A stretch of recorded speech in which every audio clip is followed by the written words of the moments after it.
Chapter 12. In Calcutta and at Jayrambati. Holy Mother, during the early period of her life in Calcutta, would stay in rented houses at various places.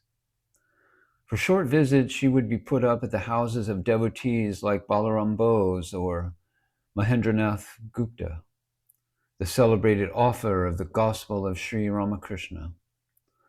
Sometimes she lived on the western side of the Ganga, once at Gusuri and twice at Nilambar Mukherjee's garden house. She used to say that from her younger days she had a great love for the Ganga. While staying at Nilambar Mukherjee's garden, along with her companion Yogin Ma, she performed the Panchatapa, the austerity, which consists in sitting for japa and meditation amidst 5 fires, 4 blazing on 4 sides, and the summer sun above, from morning to evening for 7 consecutive days. The mother passed through this fiery ordeal successfully. In this house again, once she had a strange vision. She saw that Sri Ramakrishna was walking into the Ganga. As he was doing so, his body melted into the water, and Swami Vivekananda began to sprinkle that holy water on innumerable people. This vision made such a vivid impression on her mind that for many days she could not bathe in the river, considering its holiness.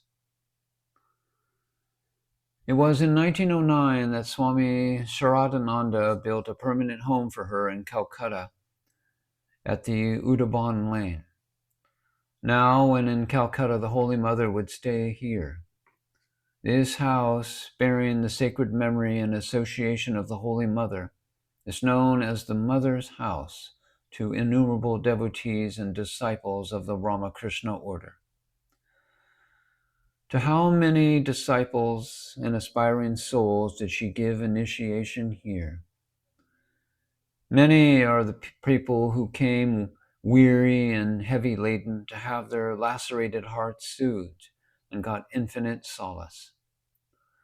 When the mother would be here, all who stayed in the house and all who visited could get access, as it were, into a world which cannot be reached even by hard tapasya.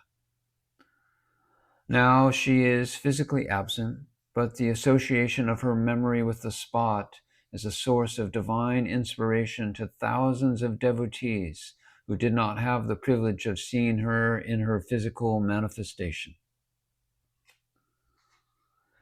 While in Calcutta, the Holy Mother was the center of spiritual attraction to all. But when she would go to her parental home at Jayrambati, she would adjust herself so well to the home atmosphere that her relations could hardly realize what a great spiritual personality she was. She was there, the familiar sister to her brothers, taking anxious care of them, and the same Sarada to the elderly village women who had known her from her childhood. Her adjustment was natural and spontaneous. It was with reference to this characteristic that Sri Ramakrishna once humorously remarked that she was like a cat that hid its color in ashes. At Jayrambati, she would be seen working very hard, just like any other woman in a poor village family. So long as her mother was alive, she assisted her in everything. When she died, the Holy Mother, being the eldest sister, virtually became the guardian of the family. This meant not only responsibility, but also considerable annoyance. The youngest of her brothers, who had some education, died prematurely. The 3 other brothers were entirely different from their sister. When one saw them, one wondered if they could really be relatives of the Holy Mother. Without education or culture, narrow-minded and selfish, they judged everything in terms of money. Quarreling among themselves, even over petty things, they made the life of the Holy Mother unbearable and taxed her patience to the utmost. But she bore everything with superhuman calmness. apart from her spiritual attainments, for the way in which she maintained her inner peace amidst the volcanic fury that raged around her and Jairambati. She should to be considered one of the great saints. One day, two of her brothers quarreled most pettily over property. The Holy Mother came to pacify them, but when she returned to her room, she began to laugh as if she had witnessed great fun and remarked, "They fight for such small things, and they do not consider that at death everything will be left behind." She had not only to take care of her brothers, but also of her brothers' children, whom she had to bring up with her own hand. Nandini, Maku, and Radu, three of her nieces, were her constant companions. And there was Surabala, the widow of her youngest brother, who for her craziness was known as the Mad Aunt, and who was ever a source of trouble to the Holy Mother. Her brothers found in her a sister whose affection could be exploited in terms of material advantage, and her nieces found in her aunt one who would tolerate any amount of their pranks and eccentricities and fulfill any of their demands. None of them realized that much higher things could be had from her. Once she remarked, "They always ask for money. Even through mistake, they do not ask for knowledge and devotion."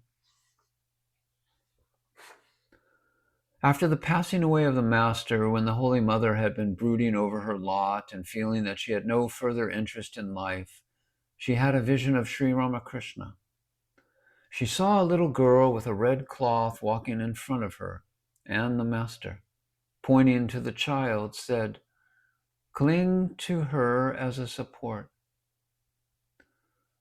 Some years after, once while she was seated at Jairambati, she saw the insane widow of her youngest brother walking with her neglected infant daughter, Radu, crawling behind. As the Holy Mother witnessed the pathetic sight, she felt a peculiar sensation in her heart. She at once rushed to the spot and took Radu in her arms. As she did this, she saw the vision of the Master, who appeared before her and said, "Cling to this child as your mental support on earth. She is Maya." From this time on, the Holy Mother showed the utmost interest in this girl, and Radu found in the mother the embodiment of an earthly love. But as the girl grew up, she proved herself hardly worthy of Holy Mother's love. She was a queer amalgam of obstinacy and innocence, craziness and simplicity. Being of poor health and debilitated mind, she was the constant source of anxiety to the mother. Radu's behavior and the mode of life would have often been the cause not only of trouble, but also of great embarrassment. But the Holy Mother's affection for her was a tie that did not allow her mind to soar altogether beyond the earthly plane. Towards the end, when the Holy Mother lost all interest in Radu, her attendants feared that she would not live long. Actually, she passed away soon after. Girish Chandra Ghosh, the great actor, dramatist, and a staunch devotee of Sri Ramakrishna, once remarked as he saw the brothers and relations of the Holy Mother, "These people must have practiced great tapasa in their past lives to deserve so much love and affection from the Holy Mother."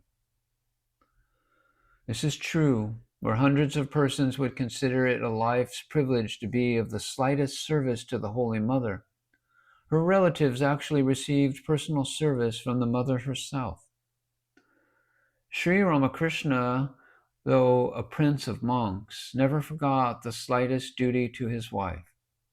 And she too, in her turn, though adored and literally worshipped as the manifestation of divine power on earth, welcomed the drudgery, worries, and troubles involved in fulfilling her duties to her relatives, however unworthy they might have been of her love.